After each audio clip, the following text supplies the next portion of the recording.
दोस्तों आज की जो स्टोरी होने वाली है ये चाइना से है। कई लोगों का कहना है कि ये स्टोरी एक ट्रू इंसिडेंट है, कई लोगों का कहना है कि ये महज एक कहानी है और कई लोग कहते हैं कि इसके कुछ डिफरेंट वर्जन्स हैं।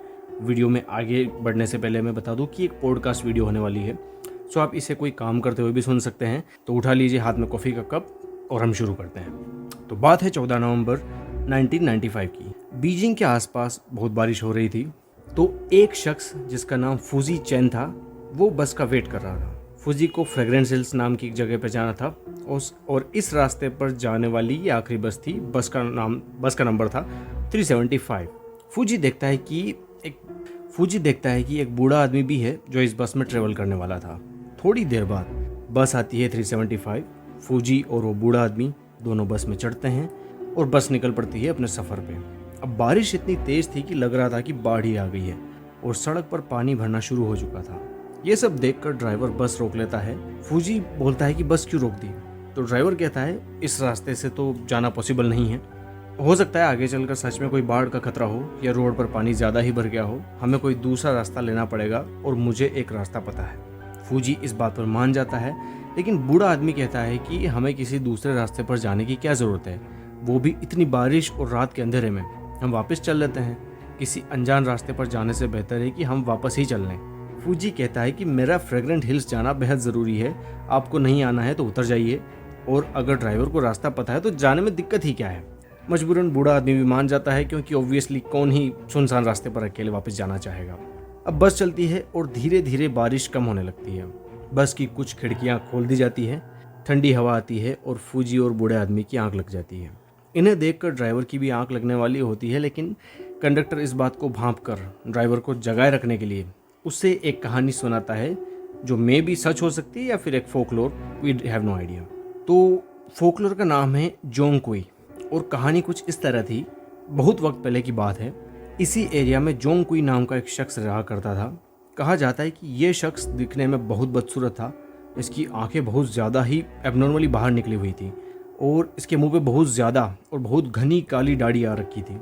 लोग इससे नफरत करते थे, जिसके चलते जोंगकुई तय करता है कि सूरत तो उसकी बस में नहीं है, लेकिन वो इतनी ज़्यादा पढ़ाई करेगा, इतना ज्ञान हासिल करेगा कि लोग उसे इग्नोर नहीं कर पाएंगे, और जो चीज़ उसे अपनी सूरत की वजह से ना मिल सकी वो चीज़ें वो अपने ज्ञान से हासिल करेगा। और वो बहुत मन लगाकर पढ़ाई करने में लग जाता है और कई साल बाद वो इतना ज्ञान हासिल कर लेता है, इतना नॉलेजेबल हो जाता है कि उसे उस टाइम का प्रेस्टिजियस जुआंग गुआई का टाइटल भी मिल जाता है और वो अपने आसपास के इलाके में काफ़ी फेमस हो जाता है। जल्दी ये बात वहाँ के राजा को भी पता चलती है और वो जोंगकुई से मिलता है, लेकिन जब वो देखता है कि ये काफ़ी बदसूरत आदमी है और उसके पास फिर भी जुआंग गुआई का टाइटल है, राजा जोंग से ये टाइटल वापस ले लेता है, जिसके चलते जोंग को बहुत बड़ा धक्का लगता है। अपने आने वाले कल को अंधकार में देखते हुए जोंग तय करता है कि वो खुद को मार डालेगा और राजा के ही महल के बाहर वो सर पटक पटक कर अपनी जान दे देता है। जोंग के मरने के बाद मौत का देवता जोंग को न्याय देने आए तो उन्हें पता चला कि जोंग को तो बहुत ज़्यादा ज्ञान है, इतना जितना एक आम आदमी के बस की बात भी नहीं, फिर भी इसकी किसी ने कदर नहीं की। तो जोंग से इम्प्रेस होकर उससे हेल के डीमंस का हेड बना दिया गया और उसे नाम मिला king of ghost. Now driver पूछता है उसके बाद क्या? कंडक्टर बताता है उसके बाद क्या हुआ किसी को नहीं पता। बस आगे बढ़ती रही। थोड़ी दूर पे 3 पैसेंजर खड़े दिखाई देते हैं। ड्राइवर बस नहीं रोकना चाहता था, लेकिन कंडक्टर के जोर देने पर वो मान जाता है और बस रोकता है। 3 लोग बस में चढ़ते हैं, जिनमें 2 लोग एक लंबे चौड़े इंसान को अपने कंधे पर उठाकर चढ़ते हैं। ये लंबा चौड़ा इंसान इनका सरदार लग रहा था। इनके सभी के चेहरे पर पेंट जैसा कुछ लगा हुआ था और सभी ने पुराने ज़माने के दरबारियों और इस लंबे चौड़े आदमी ने राजा जैसी ड्रेस पहन रखी थी। बस फिर से निकल पड़ती है। बूढ़े आदमी और फूजी की नींद भी अब खुल चुकी थी। बारिश कम हो चुकी थी। चांद की रोशनी भी बस के अंदर आ चुकी थी। बूढ़े आदमी को इन तीनों लोगों पर थोड़ा शक होता है, तो वो कंडक्टर से पूछता है कि ये 3 लोग कुछ अजीब से नहीं लग रहे हैं। कंडक्टर कहता है कि हो सकता है कि ये लोग किसी नाटक में, किसी ड्रामा में काम करते हों और इसी वजह से इनके चेहरे पर पेंट लगा हो और ड्रेस पुराने ज़माने की तरह पहन रखी हो। लेकिन बूढ़े का शक बना रहता है। थोड़ी देर बाद बूढ़ा फूजी को कहता है कि तुमने अभी मुझसे क्या कहा? फूजी कहता है कि मैंने क्या कहा? बूढ़ा आदमी कहता है कि तुमने कुछ कहा और मुझे गाली दी। फूजी कहता है मैं कब से चुप हूँ और मैं क्यों तुम्हें गाली दूंगा, मैं तो तुम्हें जानता भी नहीं।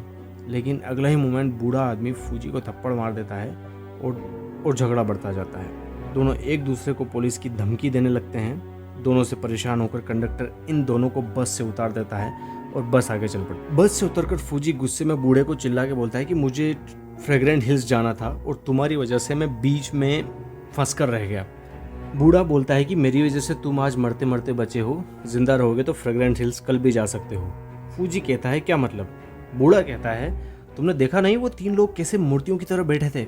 उस लंबे चौड़े इंसान की आंखें कैसे एबनॉर्मली बाहर निकली हुई थी, कोई भी बिल्कुल हलचल नहीं कर रहा था। चांद की रोशनी में उनके चेहरे और कपड़े साफ दिख रहे थे। जब बारिश कम हुई और हवा चली तो ये जो पीछे बैठे 3 लोग थे, इनके कपड़े भी हवा में उड़ रहे थे। एक तेज़ झोंके से जब इनके पाँव की तरफ के कपड़े उड़े तो मैंने देखा कि इनके पाँव ही नहीं हैं और ना ही ये लोग जब बस में चढ़े तो इनके पाँव के चलने की कोई आवाज़ आई। फूजी कुछ समझ नहीं पाता है कि ये बात कितनी सच्ची है कितनी झूठ है, लेकिन अब कुछ किया भी नहीं जा सकता क्योंकि बस ऑलरेडी जा चुकी थी। दोनों रात गुजारते हैं और अगली सुबह का वेट करते हैं। कुछ दिन बाद खबर आती है कि 14 नवंबर 1995 की रात फ्रेग्रेंस हिल से 60 माइल आगे बस number 375 has fallen into a reservoir.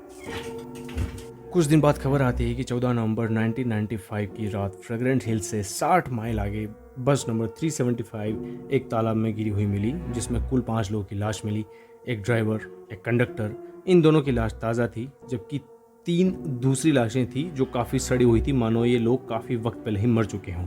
अब ये बात हैरान कर देने वाली थी क्योंकि फ्रेग्रेंस हिल से 60 माइल बस आगे जा सके इतना फ्यूल बस में था नहीं, और फ्रेग्रेंस हिल्स इस बस का लास्ट स्टेशन था। मोर ओवर इस बस के फ्यूल टैंक को जब चेक किया गया तो इसमें फ्यूल की जगह ब्लड था।